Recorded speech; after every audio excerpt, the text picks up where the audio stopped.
प्रियंका गांधी के बैग लिए हुए एक तस्वीर, दिल्ली में एक ही मंच पर अरविंद केजरीवाल और अखिलेश यादव का साथ आना और यूपी के विधानसभा में योगी आदित्यनाथ का उग्र हिंदुत्व वाला भाषण, इन तीनों में कोई कनेक्शन है क्या? कुछ आप जोड़कर देख पा रहे हैं? आपको कुछ कुछ पता चल रहा है कि भविष्य में क्या होने वाला है? कुछ आहट मिल रही है क्या? जी हां, कुछ कुछ पता चलता है। क्या पता चलता है?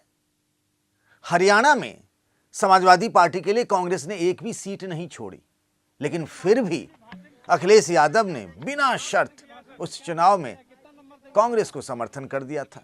फिर ऐसा क्या हो गया बीते कुछ महीनों में कि अचानक से वही अखिलेश यादव दिल्ली के विधानसभा चुनाव में कांग्रेस के खिलाफ खड़े हो जाते हैं और साथ हो जाते हैं अरविंद केजरीवाल के साथ। खड़े ही नहीं होते हैं, कहते भी हैं हम पूरी जिम्मेदारी के साथ आपके साथ रहेंगे और दिल्ली की जनता से अपील भी करते हैं कि अरविंद केजरीवाल को एक बार फिर मौका दें। फिर इन सब में प्रियंका गांधी का वो फिलिस्तीन वाला बैग का क्या कनेक्शन है? समाजवादी पार्टी के एक बड़े नेता कहते हैं कि बहुत बड़ा कनेक्शन है। हम जरूरी मुद्दों पर बात करना चाहते हैं, देश का ध्यान खींचना चाहते हैं, लेकिन कांग्रेस उन मुद्दों की तरफ चली जाती है जहां से बीजेपी को चौके और छक्के लगाने का मौका मिल सकता है। प्रियंका गांधी फिलिस्तीन वाला बैग लेकर आई थी संसद, जिस पर लिखा था कि हम आजाद होंगे। तो समाजवादी पार्टी को यह बात क्यों चुभ गई? और फिर योगी आदित्यनाथ ने जो विधानसभा में एजेंडा सेट कर दिया, यूपी विधानसभा चुनाव के लिए एक तरीके से बटेंगे तो कटेंगे के बाद फिर हिंदुत्व का एजेंडा। तो क्या ये सवाल पूछा जाना चाहिए और लोग पूछ भी रहे हैं कि कांग्रेस और समाजवादी पार्टी के रास्ते अलग अलग हो सकते हैं क्या? ये क्यों हो रहा है कि राहुल गांधी हाथरस चले जाते हैं अचानक?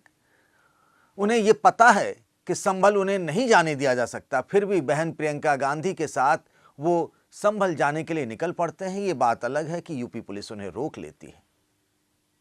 नमस्कार, मैं हूं पंकज झा, आप मेरे साथ देख रहे हैं पार्टी पॉलिटिक्स। तो क्या अब उल्टी गिनती शुरू हो गई है कांग्रेस और समाजवादी पार्टी के गठबंधन की? और ये सवाल इसीलिए उठ रहा है क्योंकि संकेत ऐसे मिल रहे हैं। कुछ घंटों पहले जब पत्रकारों ने अखिलेश यादव से सवाल पूछा कि क्या आपका और कांग्रेस का गठबंधन रहेगा यूपी चुनाव तक, अखिलेश यादव ने कहा कि हम 2027 का विधानसभा चुनाव साथ लड़ेंगे। पर मुझे याद है कि जब कांग्रेस और माफ करिएगा, जब समाजवादी पार्टी और बीएसपी के बीच गठबंधन की बातचीत चल रही थी, अंदर ही अंदर बहुत कुछ तय हो चुका था। दोनों ही पार्टियों के नेता, बीएसपी के सतीश चंद्र मिश्रा और समाजवादी पार्टी से रामगोपाल यादव, रोज कहते थे असंभव है, और अचानक एक दिन ज्वाइंट प्रेस कॉन्फ्रेंस हो गया अखिलेश यादव और मायावती का। तो मैं इसीलिए कहता हूं कि राजनीति में जो कहा जाए ना, वैसा ही समझने की भूल मत करिएगा। जो दिखता है वो होता नहीं है, जो होता है वो दिखता नहीं है। तो जो अखिलेश यादव कह रहे हैं उसके पीछे बहुत कुछ हो भी रहा है। आखिर क्यों समाजवादी पार्टी के नेता आजकल कांग्रेस से भन्नाए हुए हैं? उन्हें कांग्रेस नेताओं की कोई बात रास नहीं आ रही है। संभल का जिक्र आता है तो भी भड़क जाते हैं, जिक्र हाथरस का आता है तो भी भड़क जाते हैं, जिक्र प्रियंका गांधी के बैग का होता है तब भी भड़क जाते हैं। बात तो है, और बात है तो फिर बहुत दूर तक जाएगी, और उसके कुछ न कुछ संकेत दिखने भी लगे हैं। आखिर सोचिए ना, कांग्रेस ने अपना सबसे बड़ा जो नेता है दिल्ली के विधानसभा चुनाव में, जिसको कह सकते हैं कि भारी भरकम वजनदार नेता संदीप दीक्षित, शीला दीक्षित जो मुख्यमंत्री रही दिल्ली के, उनके बेटे को अरविंद केजरीवाल के खिलाफ चुनावी मैदान में उतार दिया। लेकिन अखिलेश यादव अरविंद केजरीवाल के साथ हो जाते हैं। राहुल गांधी के नेतृत्व पर जब सवाल उठने लगा तो अखिलेश यादव ममता बनर्जी के साथ हो गए। किसी से छिपा नहीं है कि ममता बनर्जी, अरविंद केजरीवाल और अखिलेश यादव इंडिया गठबंधन में एक अलग गुट जैसा है। इससे पहले भी अरविंद केजरीवाल और ममता बनर्जी ने ही मिलकर प्रधानमंत्री पद के तौर पर इंडिया गठबंधन से मल्लिकार्जुन खड़गे के नाम का प्रस्ताव भी किया था। तो कुछ न कुछ खिचड़ी तो पक रही होगी। वो खिचड़ी भी क्या है? अब सोचिए ना कि ममता बनर्जी से कितने अच्छे रिश्ते हैं अखिलेश यादव के कि उनके लिए लोकसभा चुनाव में एक सीट छोड़ दी थी। भाई, हरियाणा में जैसे समाजवादी पार्टी का कोई बहुत बड़ा संगठन नहीं है, ना उनका अपना वोट बैंक है, वैसे ही दिल्ली में भी है। दिल्ली में पार्टी चुनाव नहीं लड़ रही है, हरियाणा में भी पार्टी चुनाव नहीं लड़ी थी, लेकिन अखिलेश यादव वहां कांग्रेस के लिए प्रचार करने तो नहीं गए थे। वहां कभी वो राहुल गांधी के साथ तो नहीं दिखे। ना वहां वो अरविंद केजरीवाल के समर्थन में गए, वहां आम आदमी पार्टी भी चुनाव लड़ रही थी। ऐसा क्या हो गया अचानक से कि हरियाणा के चुनावी नतीजे आए, महाराष्ट्र में भी सीटों को लेकर तालमेल नहीं हो पाया कांग्रेस के साथ, लेकिन दिल्ली आते आते हवा बदल गई। और दिल्ली आते आते हवा इस कदर बदली है कि वो सीधे सीधे साफ साफ अरविंद केजरीवाल के साथ खड़े हैं। इसलिए लोग पूछ रहे हैं, आज वो अरविंद के साथ हैं तो कल क्या कांग्रेस के साथ वो कट्टी कर लेंगे? कट्टी मतलब गठबंधन खत्म हो जाएगा। दोनों ही तरफ से, कांग्रेस से भी और समाजवादी पार्टी की तरफ से भी कहीं ना कहीं भरोसे की, विश्वास की कमी गठबंधन को लेकर होने लगी है। और ये कई लोग, समाजवादी पार्टी के नेता और कांग्रेस के नेता भी कहते हैं। आप उनसे बातचीत करें तो वो बताते हैं कि भाई ये गठबंधन जो था, इंडिया नाम का गठबंधन, ये गठबंधन तो लोकसभा चुनाव के लिए था। अब राज्यों में इसका क्या करेंगे हम? हरियाणा में जैसे नहीं हुआ, महाराष्ट्र में जैसे नहीं हुआ, दिल्ली में नहीं हुआ, आम आदमी पार्टी और कांग्रेस एक दूसरे के खिलाफ लड़ रही है। बिहार में जिस तरीके से लालू यादव आंखें दिखा रहे हैं, हो सकता है वहां भी कुछ भी हो जाए। यूपी में वैसे भी अगर आप देखें तो लोकसभा चुनाव में गठबंधन जरूरी भी था अखिलेश यादव के लिए, मजबूरी भी था, इस लिहाज से कि मुस्लिम वोट बैंक के बंटने का खतरा था, दलित वोट बैंक के बंटने का खतरा था।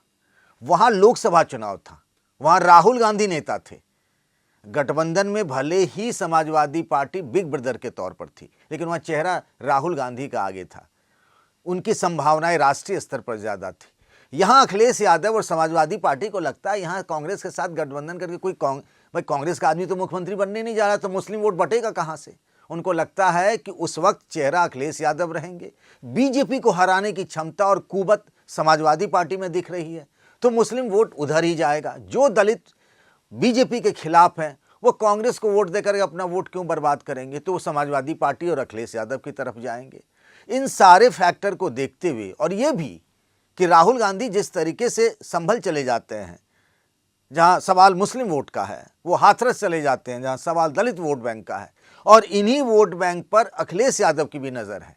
मुस्लिम वोटरों की पहली पसंद समाजवादी पार्टी हमेशा से ही रही है, लेकिन फिर भी उनको अपना बताना, दिखाना और समझाना पड़ता है। दलितों पर फोकस किए हुए हैं लगातार अखिलेश यादव। आपने देखा उपचुनाव में भी उन्होंने गाजियाबाद में जनरल सीट पर जाटव बिरादरी को टिकट दिया था। फैजाबाद की जो सीट है अयोध्या वाली, वो जनरल सीट है, वहाँ उन्होंने दलित चेहरा उतारा। मेरठ में आपने लोकसभा चुनाव में देखा, सामान्य सीट पर उन्होंने दलित नेता को टिकट दिया। ऐसा कर कर वो प्रयोग कर रहे हैं, दलितों को बता रहे हैं कि भाई हम आपके हैं, आप हमारे बनिए। और ये सारी कोशिश हो रही है 2027 के विधानसभा चुनाव को लेकर के। तो क्यों अपनी ज़मीन का एक हिस्सा वो कांग्रेस को देंगे, ख़ास तौर से जब ये लोकसभा चुनाव नहीं है, जहां ये हो जाता है कि कुछ बिरादरी के, समाज के एक हिस्से के वोट बैंक में ये होता है कि नहीं, कांग्रेस हमारी पहली पसंद है।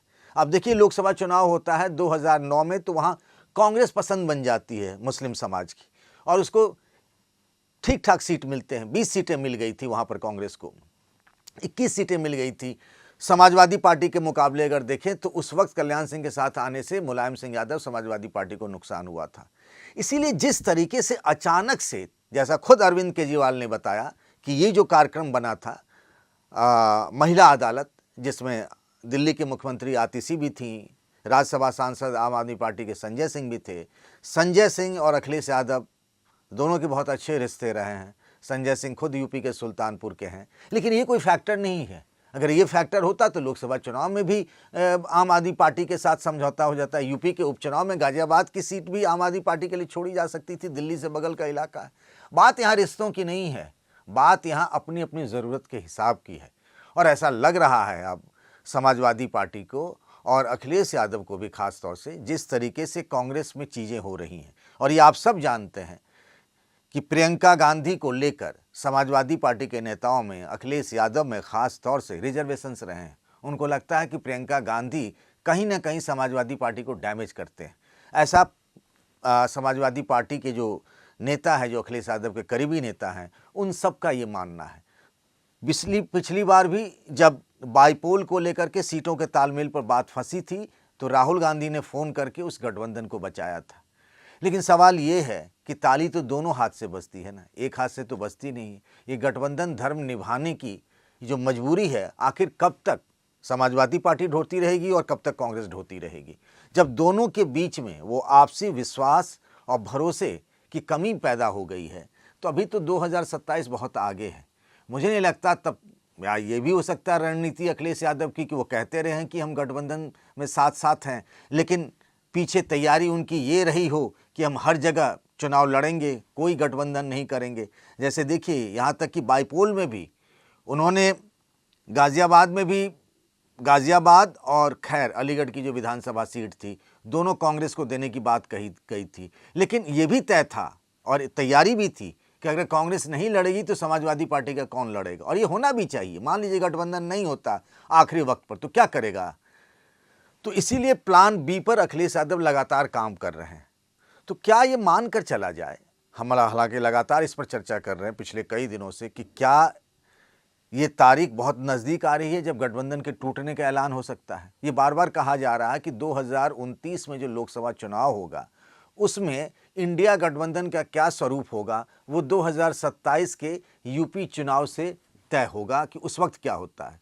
मशहूर जर्नलिस्ट पत्रकार नीरजा चौधरी ये बात कहती हैं कि 2027 से ही रास्ता खुलेगा 2029 के लोकसभा चुनाव में विपक्षी एकता के नाम पर क्या होगा।